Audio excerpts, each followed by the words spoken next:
ஆண்டவரும் இரட்சகருமாக இயேசு கிறிஸ்துவின் இனிய நாமத்தில் உங்கள் யாவருக்கும் அன்பின் வாழ்த்துக்களை தெரிவித்துக் கொள்கிறேன். அருமையான தேவ பிள்ளைகளே, புதிய நாள் புதிய நம்பிக்கை தின தியானத்தின் மூலமாய் இந்த நாளில் கூட உங்களை சந்திப்பதில் நான் மிகுந்த மகிழ்ச்சி அடைகிறேன். அல்லேலூயா.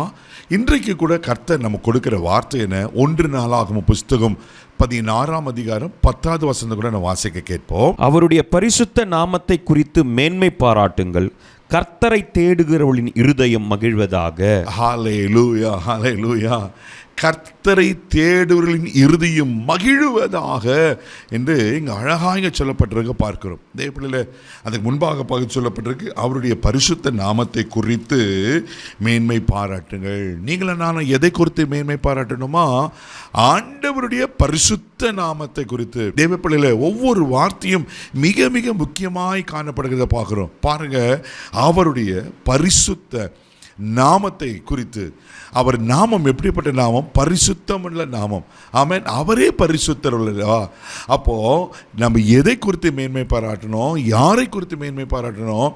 கர்த்தரை நாமத்தை குறித்து, கர்த்தரை குறித்து நம்ம மேன்மை பாராட்டணும். எரேமியா தீர்க்கதரிசன புஸ்தகம் 9ஆம் அதிகாரம் 23வது வசனம் இப்படி சொல்லப்பட்டிருக்கோம், ஞானி தன் ஞானத்தை குறித்து மேன்மை பாராட்டக்கூடாதான், ஐஸ்வர்யவான் தன் ஐஸ்வர்யத்தை குறித்து மேன்மை பாராட்டக்கூடாதான், பலவான் தன் பலனத்தை குறித்து மேன்மை பாராட்டக்கூடாது. மேன்மை பாராட்டுகிறவன் கர்த்தரை அறிகிற அறிவை குறித்தே மேன்மை பாராட்ட வேண்டும் என்று அங்கே அழகாய் தீர்க்கதரிசி சொல்வார். தேவ பிள்ளைகளே, அப்போது நம்ம கர்த்தரை குறித்த மேன்மை பாராட்டணும். சொல்லிட்டு கர்த்தரை தேடுகளின் இருதயம் மகிழும். ஆமென். யார் அவர் நாமத்தை குறித்து மேன்மை பாராட்டி அவரை தேடுறாங்களோ அங்கே இருதயம் எப்படி தருமாக்கும்? மகிழும். எவ்வளோதான் பிரச்சனை, எவ்வளோதான் போராட்டம், எவ்வளோதான் துக்கம், எவ்வளோதான் நெருக்கங்கள் வந்தாலும் அந்த உள்ளத்தில் இருக்கிற மகிழ்ச்சி சமாதானம் குறையவே குறையாது.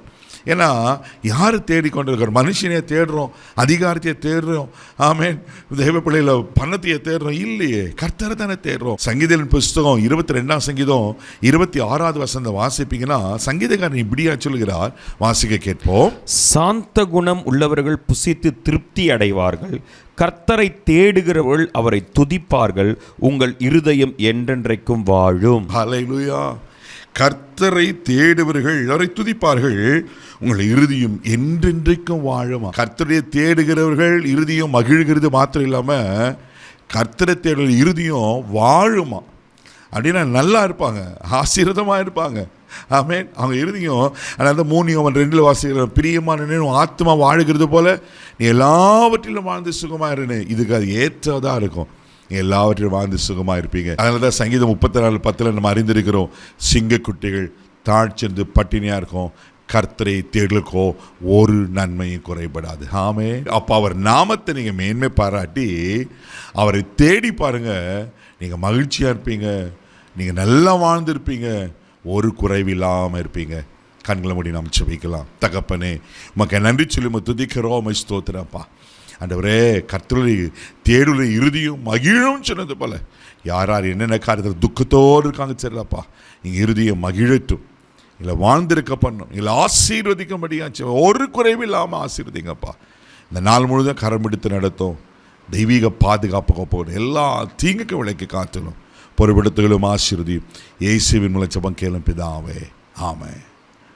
அவரை தேடுங்க, அவர்களை ஆசீர்வதிப்பார். God bless you.